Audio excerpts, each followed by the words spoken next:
Hello, everyone. Welcome to our next session of the day. This is Unlocking the Power of Streaming Analytics with Luminate. And this is a session that we love to have every year, especially because one of our speakers, Grant, was a project participant. So he was in the hackathon, like many of you right now, and later on ended up getting a job with one of our sponsors, Luminate. So this is one of my favorite little full circle moments. So it's always a pleasure to have Grant back here with us. So without further ado, I am going to invite Grant up to the stage. And there he is. And I am going to invite Rotani up to the stage as well. Hey, guys. Hey guys. Hey. Hey everyone. Hello, I'm Grant, and this is Rodney, and we both work at Luminate. We both do different things because Luminate is a large company that collects a lot of different data points. So we're going to be running you through our company, what kind of data we collect, what kind of clients we work with or customers we work with, the kind of a more detail on the different types of data because we collect data a lot from music, but also TV and film. And then we're also going to run you through some like findings from our year-end report. We produced two kind of large reports, one in the middle of the year and then one at the end of the year to try and kind of stay on top of the market and produce public information about what we're observing in the market, or sometimes just to highlight some fun trends. So that's kind of what we're looking at doing today. And then Rodney is she's our product specialist. She's going to run us through some sides of wealth, some findings from the year end on the consumption side, and then do a demo for the UI, which is our effectively like a dashboard for the music consumption data, and then the API, which participants of the hackathon are going to have access to. We are also making available a US 360 consumer survey dashboard, which is valuable, but I understand there's constraints with it just being US. But if you need to pull some data on like live event listenership or live event attendance, genre listenership, stuff like that, that'll be available for you as well.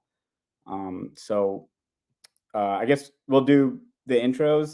So my name is Grant. I spent 6 years as actually a political like strategist, pollster, when I decided I wanted to kind of pivot over to music. And I spent a couple months doing research, came across this event. It was awesome. I love doing this every year. So thanks for having us. Ultimately ended up using that to network my way into the current job where I serve as a research manager, where I manage largely survey research projects, but I also touch quite a bit of like big data analytics because it's just impossible to escape big data analytics at our company. And then I'll let Rodney, if you want to do a quick intro on yourself as well. Yeah, I am Ratani. I'm part of the customer support team here at Luminate.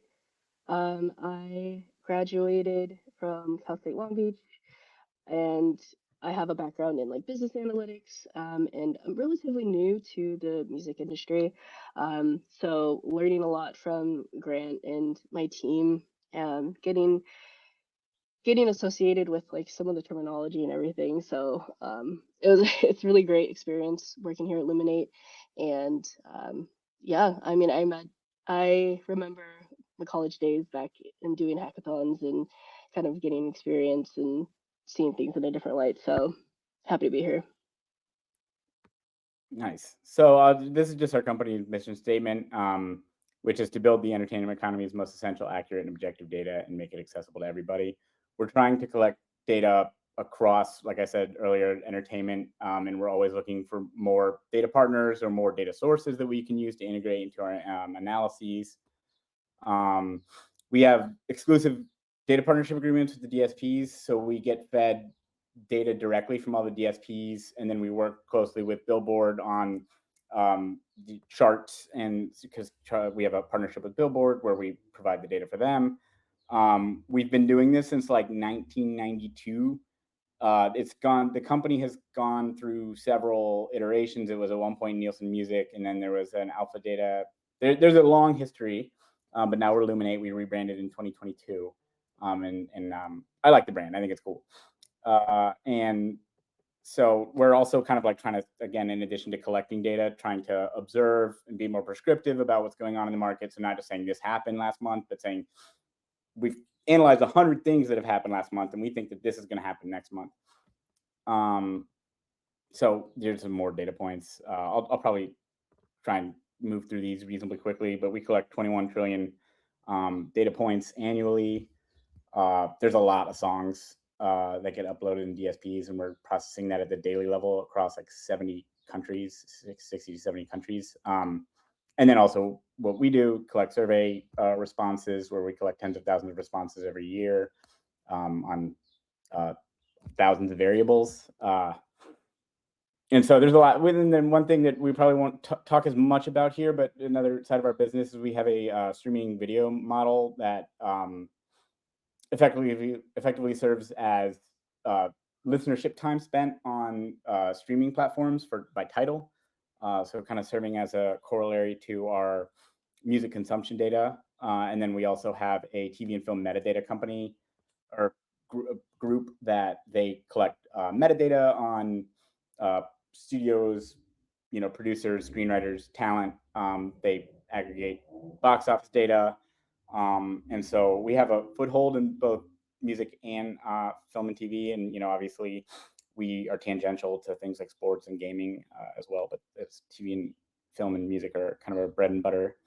As I mentioned, we have a pretty strong reputation. We are cited frequently in the press, not only with our relationship with Billboard, but just generally. I think there's not a lot of publicly available music data. And so we turn a lot of that out. And so there's a lot of, when I was doing research to get into the music industry, I actually relied on what was previously Nielsen Music quite extensively for understanding the market, what are the challenges and stuff. And now it's kind of fun being in that role.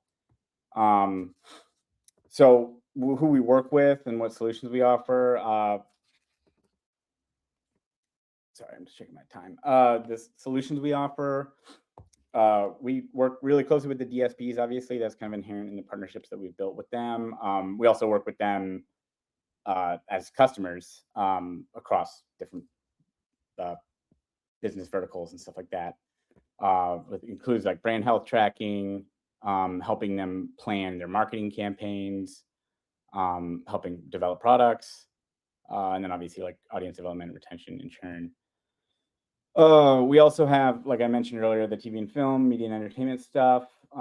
So studios use that to kind of maintain tabs on how their competitors' shows or series are performing, and also do broader analysis across genre. We also have been increasingly working with publishers and rights holders because songs, I think, are for the first time in like past 5 years, songs are being treated as an investment mechanism. And so we work with those folks to kind of understand largely catalog acquisitions, but they have investments across. Oftentimes these people aren't only invested in catalogs, they have investments across other entertainment categories, like maybe it's live events, and we can help them there too. We're also working with brands who want to make a splash with artist partnerships or just kind of guide their cultural strategies. So we work with brands and are continuing to try and build our work with brands. And then obviously there's like broader music industry stuff. Just anybody who's in the music industry, we have data on genre trends, current versus catalog, which is the proportion, like how frontline an artist is versus how back their catalog goes. So somebody like Lady Gaga might be kind of in the middle, whereas someone like Addison Rae is probably like a frontline artist, and then like Billy Joel is like a catalog artist. And so here's some of the brands we work with. It's quite an extensive list. I mean, in my role here, I've worked with pretty much every single one of these verticals, and it's been really interesting to get to do work on these, because everyone approaches the industry differently and they have different priorities. So it's kind of fun to see the different angles at which the data is valuable for people. I kind of already touched on this, that our products, we have music consumption data, which is like point of sale daily, international. Also in the US, we have DMA, US and Canada, we have DMA level data, which is really fun because you can make maps of like where Bad Bunny's listenership is versus, say, like Charlie XCX. Pop music tends to be distributed quite evenly across geography, but Charlie XCX being kind of more electronic is more heavily concentrated in metro areas. I guess again, we have we also have, in addition to I forgot to mention this, in addition to the data we have from the consumption side, we also have another kind of big data analytics arm that is data enrichment. They largely work with like songwriting metadata, so mapping songwriters to what traditionally for us has been primarily looking at ISRCs and the master recordings and the kind of not so much the songwriting component, but we have added that recently to our repertoire, so that's great. And then also we have the streaming viewership model for Netflix, Disney Plus, Apple TV titles viewership over time, and the metadata, and then insights, which is what I touch. But because insights, we work with so many different people in so many different contexts, I kind of end up doing a lot of the other stuff. But we primarily field custom surveys or syndicated surveys.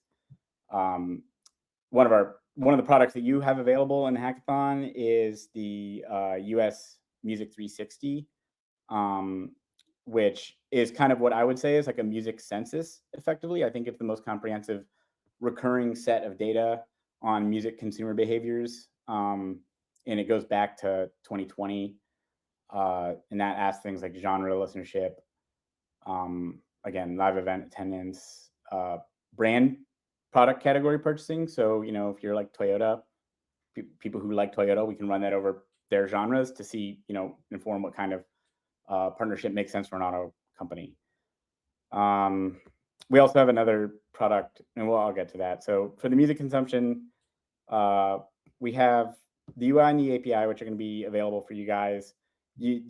Rodney's going to run you through that in a little bit more detail, but the UI is like a click kind of self-serve. You run reports, you put parameters on, the time, the window of analysis, the unit, so daily, weekly, annual, country level data, and then you can search for artists, you can search for songs. It's super fun. And then we also have an API for those who are a little bit more tech savvy, where you can kind of pull data at scale. I actually think I have a API request going like in the background right now. I hope it works. And then we got data share, which is it's newer, but it's fantastic. It's really just plugging you straight up into our database so that you don't have to navigate necessarily the API. It's like a SQL query. It's very fast. It is kind of more new and premium, so it's really only the biggest companies have that. But the API does effectively the same thing, just not necessarily with the same like table layouts and stuff. And then we do consulting services. I touch a lot of that. So we have another team that Rodney's on where, they'll get asked questions like, how does this type of song from this generation of genre perform over time? Are they growing? And then if they are growing, they'd come to insights to say, well, why is it growing or who is it growing among? So we can help kind of diagnose what's going on there. The data enrichment, I can't talk too much about. I'm just not as familiar with it, but it is primarily focused on songwriter rights and the ISNIs, and a bunch of ID matching, because obviously I'm sure you guys are going to get a feel for this, that there's so many IDs and so much metadata, and having to reconcile all them can be very challenging. And so I'm really excited about this kind of step forward for our company, which again we took in the past year or two, to provide that kind of like connective tissue. The streaming viewership model, we also have a UI and an API and data export. This is a bit of a newer product, so it's not as holistic as the consumption data. And just for the purpose of this being a music conference, this is not being made available, but it's pretty interesting. You can kind of get in there and see, what shows that you've been watching have been doing versus other shows. And then I mentioned earlier we have the TV and film metadata, which kind of maps the organization across TV and film. So what studios have worked with which screenwriters, and how did those perform at the box office? What other projects, like indie projects, they've been involved in? We have Jedi data, so DEI, like country of origin, gender, to try and maintain. We have a lot of clients asking about representation in TV and film. So that's one of the legs of our business. And then we have audience insights. This is really what I do. And this is just kind of one chart. We're showing the DSP. Sorry, I didn't study this slide, so I can't actually. I'm not going to try and make sense of it, but because we're going to get to a lot of that. But we effectively conduct surveys across a bunch of different countries. We do 30 markets, but we kind of turn some markets on and off. So like sometimes we'll do like Brazil and then not do Brazil in 2024 and then do Brazil again in 2025. So overall, we've conducted this Music 360 study among 30 countries. I think this year we're doing 10. Then we also have an Entertainment 365, which is kind of zoomed out a little bit outside of just music. And we have kind of modules so you can run like music behaviors over gaming behaviors to see what Red Dead Redemption gamers like to listen to, or you can run sports over book preferences. So that's a fun one. And then we have another one called the Artist and Genre Tracker, which is it's a talent tracker. So we ask, it's actually one of my favorite data sources to analyze because it's a talent. It analyzes like how many people are aware of which artists and how many people like which artists. So for instance, like Bad Bunny and Kendrick Lamar both had an awareness of about 50% when they were chosen to be the Super Bowl halftime shows, respectively. And then they both got, after the announcement, a 9-point awareness bump. So their awareness went up 9 points. So we can kind of estimate what like the Super Bowl performance does for your overall awareness. And then you can look at like how favorable those artists, the people are to that artist, who's engaging with the artist on social media. And that's that's just a really fun one because you can see like, for instance, Sabrina Carpenter started at like 16% awareness and now she's in the 40s. We've got to see Morgan Wallen go from like 13% to 40%. Morgan Wallen actually has lower awareness than you'd expect given how big he is on streaming platforms. But yeah, that's a funny one. That's a fun one. You get like Jelly Roll also has doubled his awareness over time, and you get to watch. I don't want to name drop Drake, but you get to watch Drake's favorability kind of fall from the rap beef. So you get to see like stimulation, and then you get to see real data back about how that has affected their public perception or their fandoms or whatever. As I mentioned earlier, from the E365, we also have like usage of streaming services, so we can run video platforms over other entertainment behaviors. So one question we get a lot is about documentaries and docuseries and music docuseries specifically. Okay. What was this one? Oh, custom project and services. This is just kind of like taking our whole suite of data, and then some people who don't know how to use them or need them like teed up in a specific way. A lot of our clients and customers, they just take our data and they have teams of analysts who do this.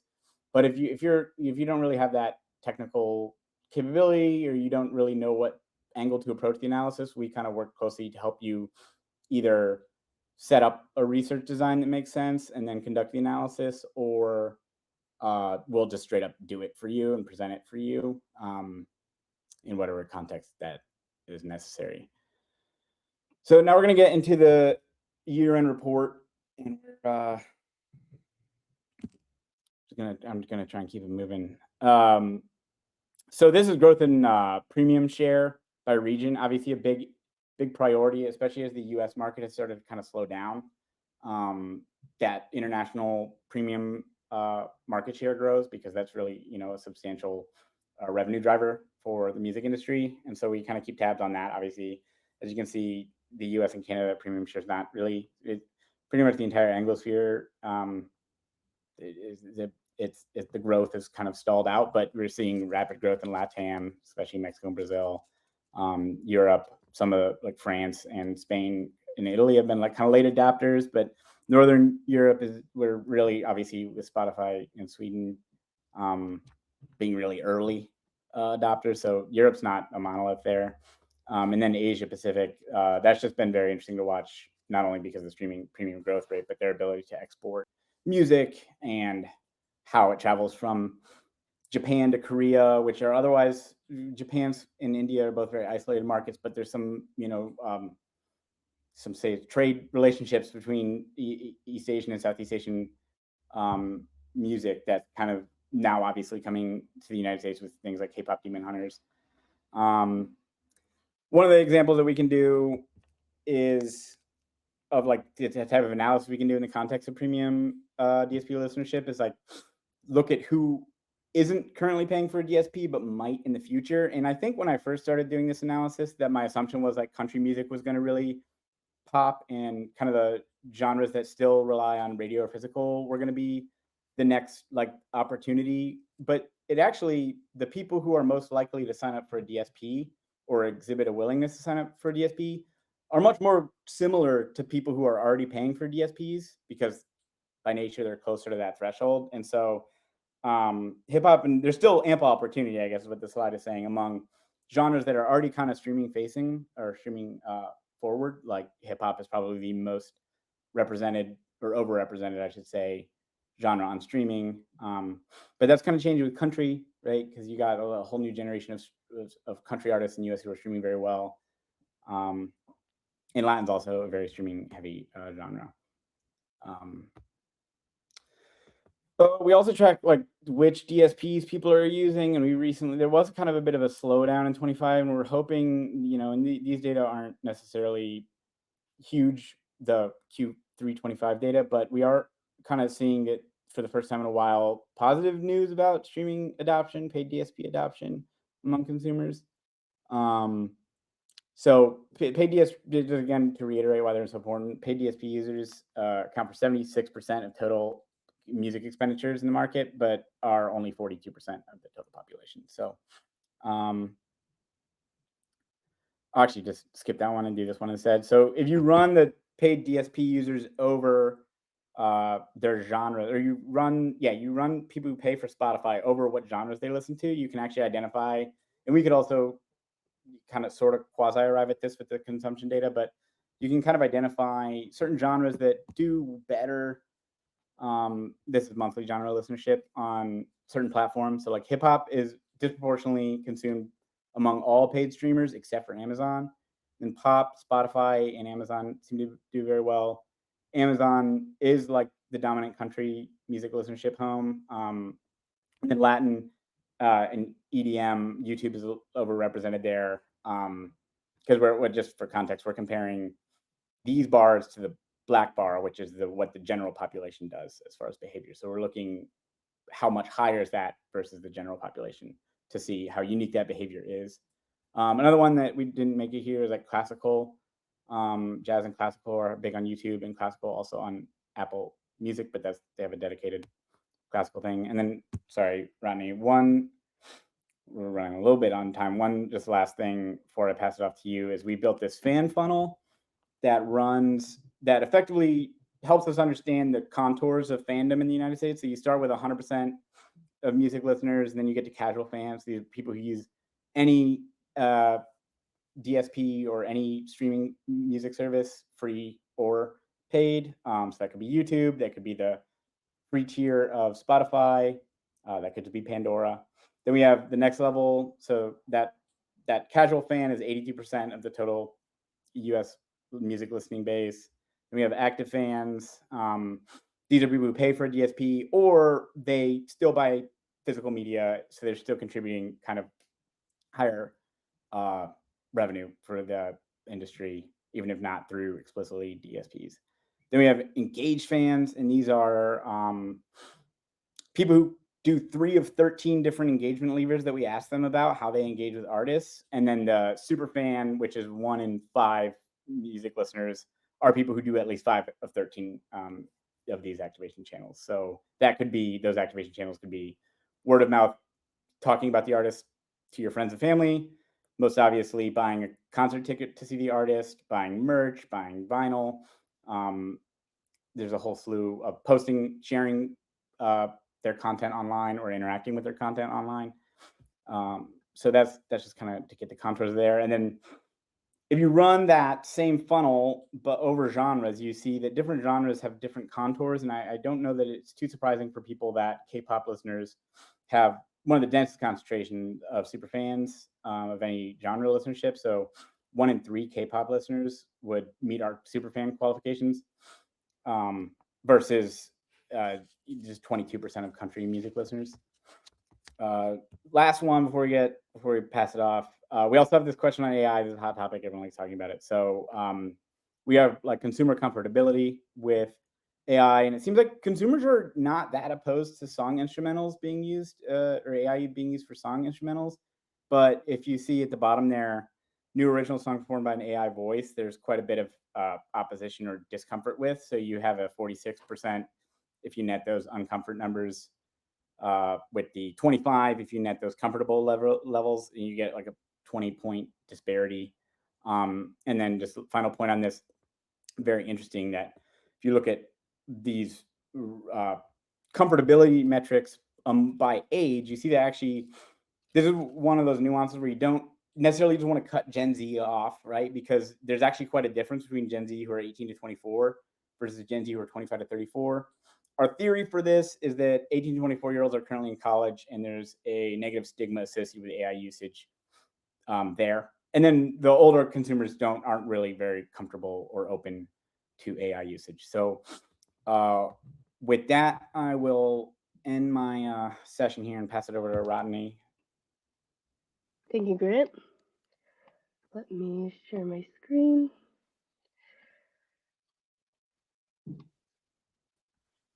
Okay, so regarding the global metrics for music consumption, so we saw a 9.6% volume between global on-demand audio streams in 2025 versus 2024. And to analyze the full weight, we removed US over here.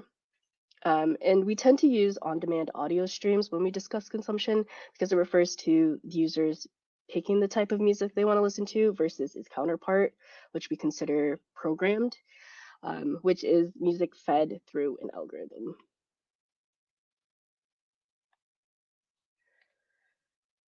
So for the year of 2025, worldwide, we saw rock being the third largest genre with stream equivalents. So we decided to look closer and look into rock's largest growth markets outside of North America, which is, we found Asia. So we saw Thailand, a little bit under 0.4 share change, and we have Indonesia and UK and the Philippines.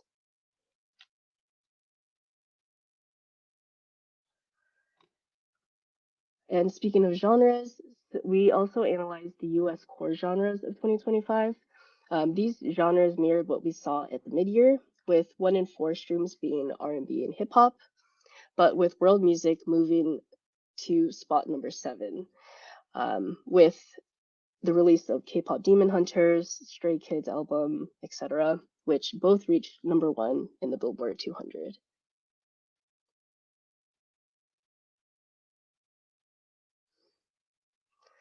And with US current music, we looked into titles released 18 months older or newer, or what we refer to as current. And we filtered it again on on-demand audio, and we saw a decline in 2025. And this was not the first decline in current volume, as in 2021, the yearly total fell below the previous years.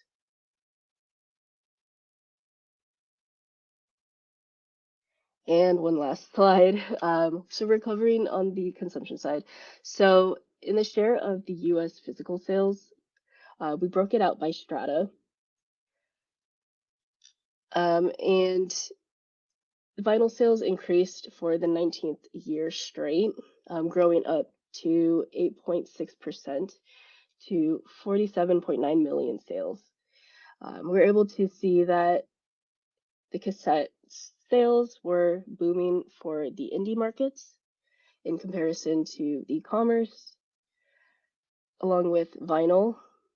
Vinyl had a higher independent sales store strata in comparison to e-commerce like Amazon or mass market like Target or Walmart. And with that in mind, I am going to showcase some of the products that you have access to.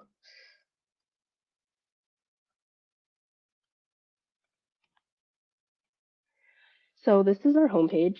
So we have this is the Connect UI.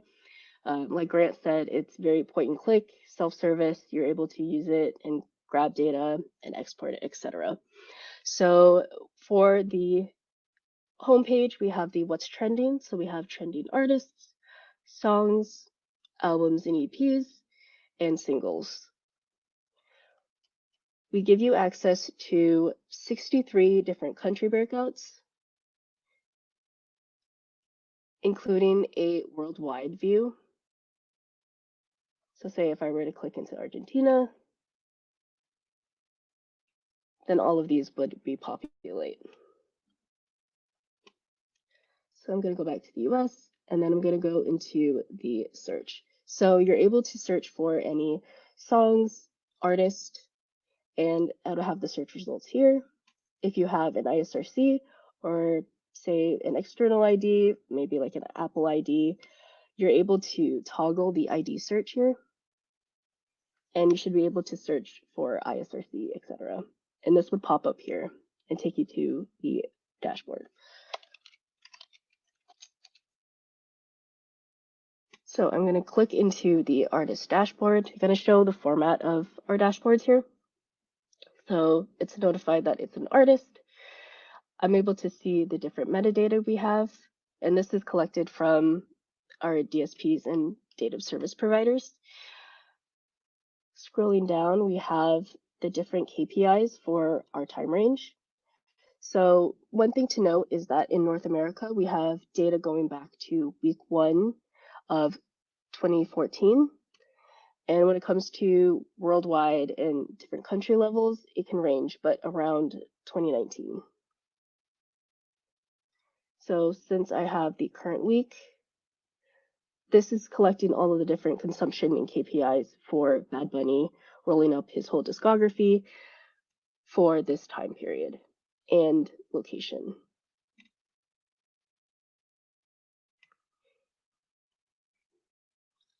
Scrolling down, we have the activity over time filter. So this kind of just showcases the different trends based on the time. So say if I had a longer time range, say if I had 2 or 3 weeks, I'm able to see either a daily or a weekly breakdown of the different streams he has. And if I need to change it to more of a tabular view, I'm able to see the breakouts here. We also have song sales information and product sales. So this can also break out to the products with physical and digital. This would be the cassette details, vinyls, etc. And then we have AirPlay, which is radio data. And then if I need to export, I'm able to export to CSV or Excel.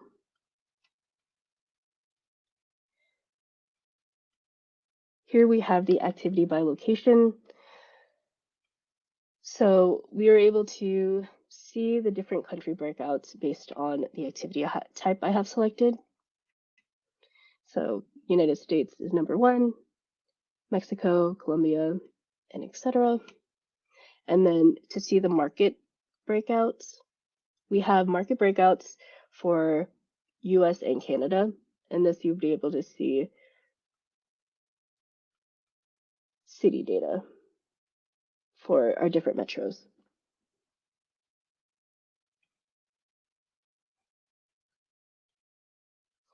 And then the last part of the artist dashboard is the discography.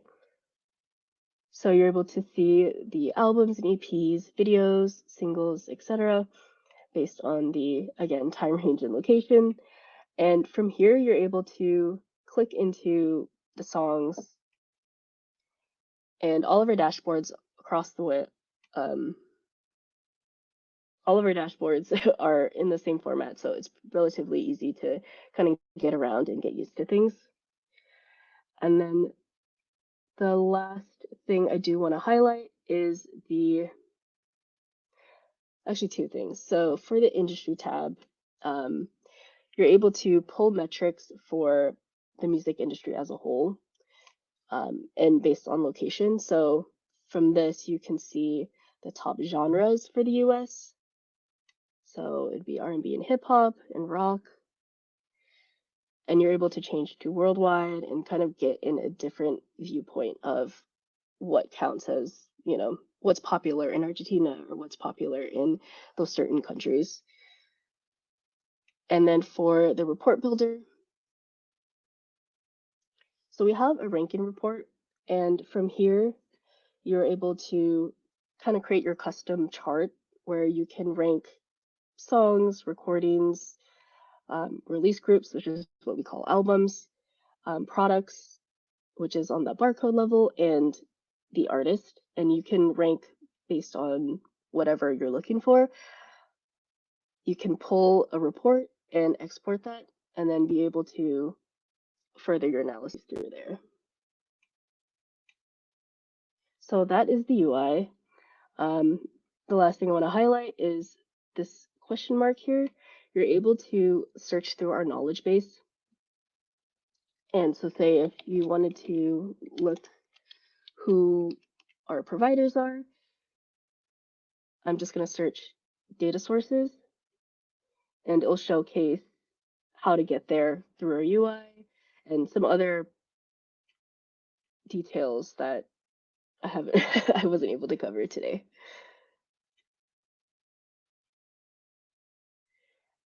And you're also able to file any tickets. So this would go straight to our support chat. So that's our UI. And now I'm going to kind of quickly cover the API. So I'm just going to go through some of the endpoints that we have available for you today. This is the authenticate. So you should have details provided by Christine. It's just a Word document that kind of looks like this. From here, we have the account details and the API key. So you should be able to log in to plug in your username, password, and the API key. And then once you hit try it, you should be able to get the access token.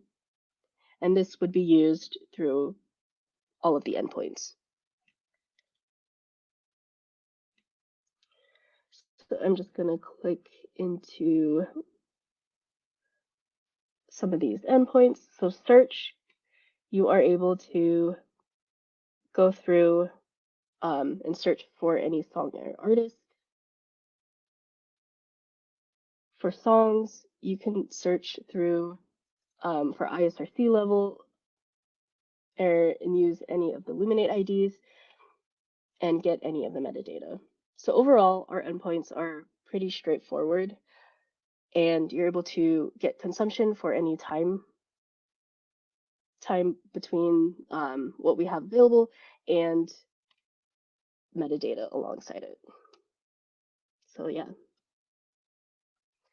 that is all for the API, and I'm sorry that we didn't have too much time to answer any questions.